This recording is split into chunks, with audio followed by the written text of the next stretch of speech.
यह सोच का ही परिणाम है कि जंगलीपन की हालात से आज के इस युग में पहुंच गए। नमस्कार दोस्तों, दूध का दूध और पानी का पानी कार्यक्रम में आप सभी दर्शकों का स्वागत है। दोस्तों, इस कार्यक्रम का मुख्य उद्देश्य है कि जो सच्चाई है वो आप लोगों के सामने रखी जाए। 4 जून जो है वो सामने आने वाला है। सरकार किसकी बनेगी, इस पर भी बहुत सारी बातें हैं। कुछ लोग मोदी जी आ रहे हैं, कुछ लोग राहुल जी आज चर्चा में हैं। उनके वक्तव्य पर बहुत तरह की बातें होती है। उनका जो मखौल उड़ाया जाता है या उनकी पर्सनैलिटी के बारे में सुबोध जी क्या विचार रखते हैं, हमारे दर्शकों को बताइए।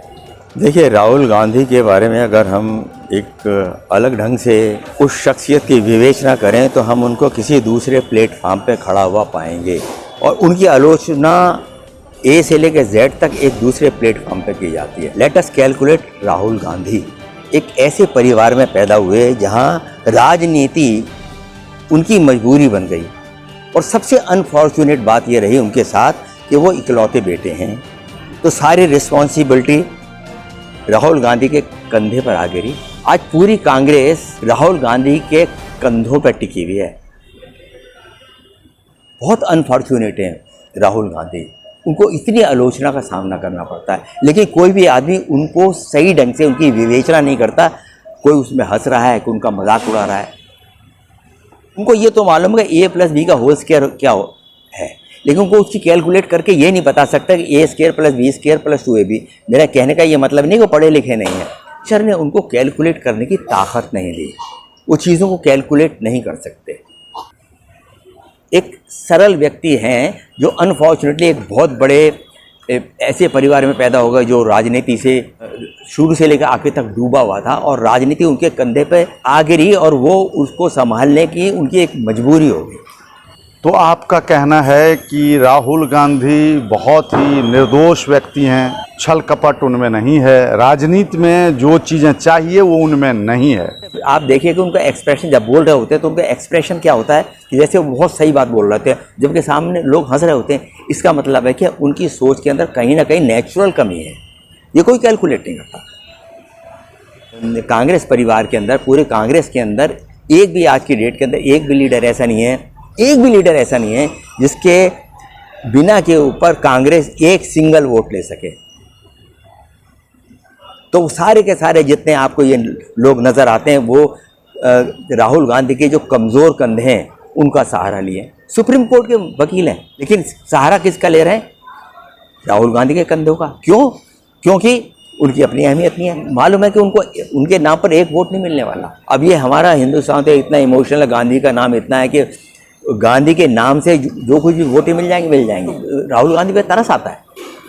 और इस सब के अंदर देखिए, राहुल गांधी के पास नेचुरल वो ताकत सोचने की नहीं है कि वो राजनीति के अंदर पदार्पण कर सकते, लेकिन उनकी मजबूरी बन गई और उनके कमज़ोर कंधों पे सारे कांग्रेस का बोझा डाल दिया। वो 1 किलो वजन नहीं उठा सकते, उनके कंधों पे आपने 100 किलो का वजन रख दिया है। और इसमें सबसे ज़्यादा कसूरवार कौन है?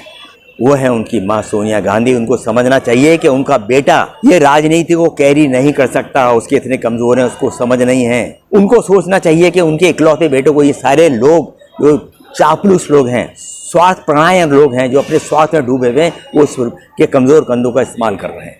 आप उसको कितना कैरी करके लेके चलेंगे? राय दूंगा कि अभी 50 साल के लगभग होने जा रहे हैं, जो भी उम्र है उनकी शादी कीजिए, उन्हें राजनीति से दूर कीजिए, वरना वो लंबा राजनीति में चलने वाले नहीं हैं।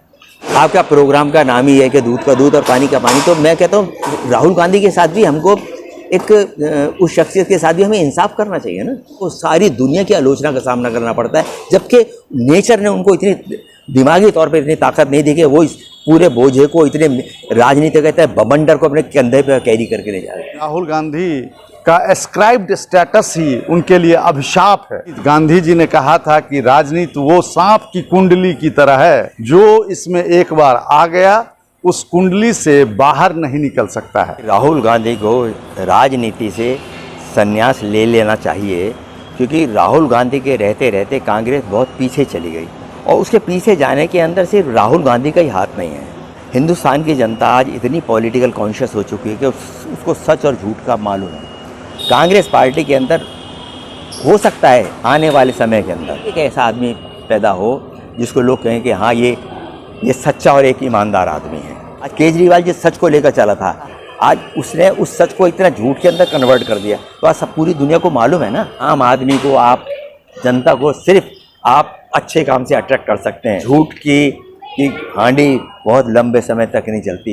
शुरू में आप चला लो, जैसे केजरीवाल ने चला ली, आप भी चला लो। कांग्रेस को अपने बारे में सोचना चाहिए कि भाई एक कोई ईमानदार आदमी पैदा कर लो, सिर्फ एक ईमानदार आदमी पैदा कर लो भाई। बस यही मुझे कहना है। बहुत चर्चा हुई, आपने बहुत अच्छी बातें कही। राहुल गांधी जी के लिए आपको सिंपैथी है, सबसे बड़ी बात यह है। वास्तव में किसी को भी सिंपैथी हो सकती है, और जो इम्पोज किया होता है चीज़, जो लादी हुई चीज़ें हैं, जो परंपरागत चीज़ें हैं, उसे तो हम ढो सकते हैं, लेकिन आम आदमी की ज़िंदगी में, राजनीति और सामाजिक जीवन में ढोना अच्छा नहीं होता है, मुश्किल होता है और काफ़ी संघर्ष होता है। बहुत बहुत धन्यवाद। दूध का दूध, पानी का पानी में बिल्कुल साफ साफ दूध को दूध और पानी को पानी बताने वाले कार्यक्रम में आपने अपना वक्त दिया। आपका बहुत बहुत शुक्रिया, बहुत बहुत धन्यवाद। नमस्कार।